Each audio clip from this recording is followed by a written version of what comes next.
In this video, we'll learn how to overcome an overeating disorder. This is a hotly debated topic by many health professionals. Some claim that overeating is a real addiction, and others claim there's no factual basis for calling overeating or binge eating an addiction.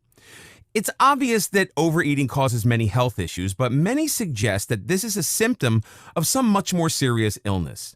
They believe that getting to the root of the illness is the only real treatment. Sadly, many people don't consider binge eating a problem until they're obese or severely ill.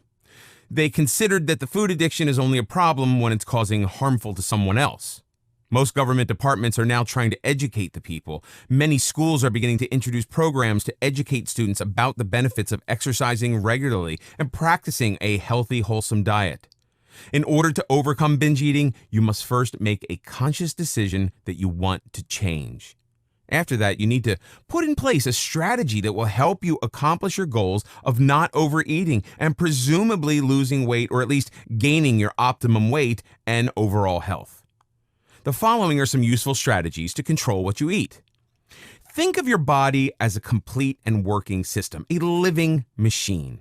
It needs to be looked after and stay balanced. The food you eat today can and will affect you physically and mentally tomorrow or any day in the future. What you ate last night affects what you and your body feel this morning, as your breakfast will affect your performance throughout the entire day. Try to consume less processed food and, if possible, consume more organic, fresh products. If your diet consists of mainly unprocessed food, you'll have a hard time overeating, as these foods are more substantial and filling.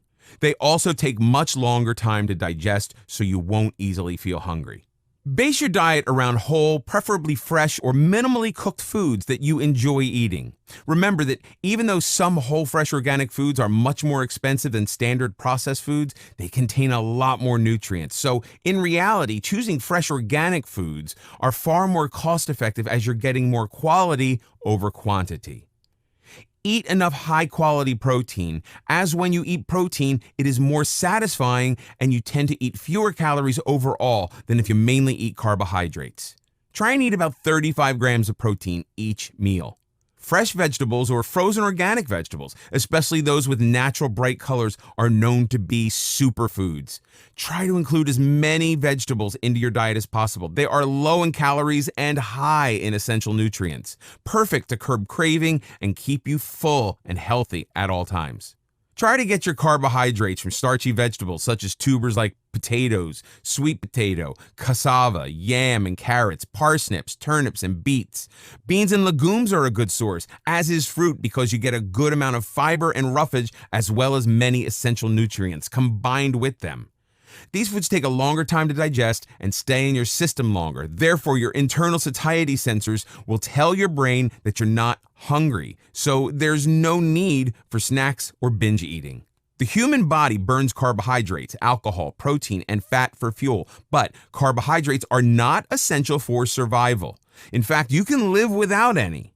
The main advantage of carbohydrates is they provide relatively quick energy.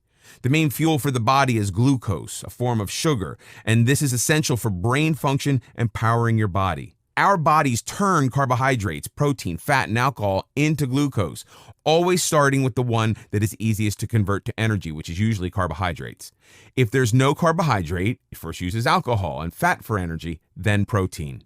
Fat is arguably the best fuel to use to give energy to your body, as long as you choose only good quality fats. Do not use any refined vegetable oils at all, including margarines or vegetable shortening or lard. They are not healthy. Use only refined coconut, palm, and olive oils and butter, or lard from free-range organic livestock. Or get your fat and oil from fresh avocado, olives, nuts, ocean-caught fish, or by eating pasture-raised organic free-range livestock. Taking your time eating and chewing your food is very important. It gives your system time to adjust to the arrival of the new food and for your brain to monitor its effect. Taking the little extra time it takes to make your meals exciting and appetizing, and then savoring each bite, sensing the flavor, texture, and aroma, and enjoying each mouthful is a very healthy and sensible approach to eating. Many people shove in as much as possible, as fast as possible into their mouths. Much of it gets swallowed without being properly chewed, and the result is that any nutrients it contains are able to pass through the system without being absorbed. This is mainly due to the fact that many processed foods are already in a state where when you put them in your mouth, they feel like they're already chewed. This is nothing you can really sink your teeth into, like a good piece of steak and a healthy salad. An excellent approach to stopping yourself from overeating is to use smaller plates with smaller portions and eat your meal slowly. Making a dinner or a meal up of many different small dishes or courses and using the meal as the main entertainment with pleasant table talk and enjoying the company of others was the accepted way of dining in many places several hundred years ago, often with the extended family included. With today's habits of eating in front of the TV or drive-through fast food restaurants, it's becoming very hard to sit down and enjoy a meal. A good strategy is to make it inconvenient to get a hold of fast or processed foods. Don't keep them in your refrigerator or pantry. If you really want them, then make it so you have to go out to get them. Take a special trip just to buy junk foods. Then maybe you will not bother so often and settle for a healthy alternative. One of the biggest mistakes many people make is to stop eating all the things they enjoy at once or going cold turkey. That's okay if you can, but it should be recognized that it's also okay to allow yourself on occasion to have the food you really like, but know are bad for you. Just treat them in the same way as your other food. Eat them mindfully or slowly and enjoy the taste and sensation you've been craving. Enjoy savoring them to the last bit without any guilt. Just accept that sometimes you deserve a treat. After that, you can try harder and achieve new milestones.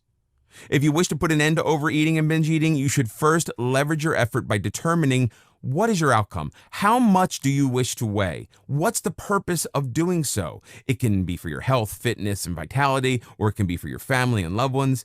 And finally, figuring out how you're going to achieve it. One surefire way to rewire your brain is to think about how you feel towards eating. Ask yourself, do you think of food all the time? Is it something that consumes you, or are you content until something alerts you to a food or snack? How do you feel before you eat? What do you feel while you are eating?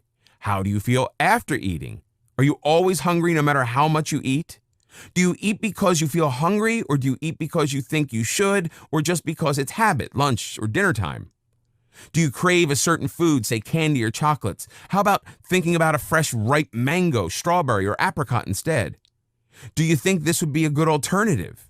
Think about making your own healthy chocolate using cacao, organic butter, and raw honey or maple syrup. Would this appeal to you? How often do you feel hungry after each meal? Are you a fast eater or a slow eater? Are you angry about your eating habits? Do you get impatient or bad-tempered if you have to wait for food? The whole idea is to get you thinking about why you are hungry. Why is it necessary for you to eat right now?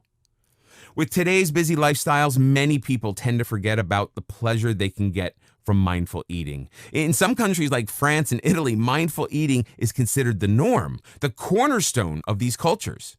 It's interesting that although France holds the record for the highest dairy fat consumption of any Western country, the people don't find it necessary to diet to the same degree as most other countries, as there are a lot fewer illnesses associated with the diet. America has over twice the amount of people that have weight problems as Italy and France.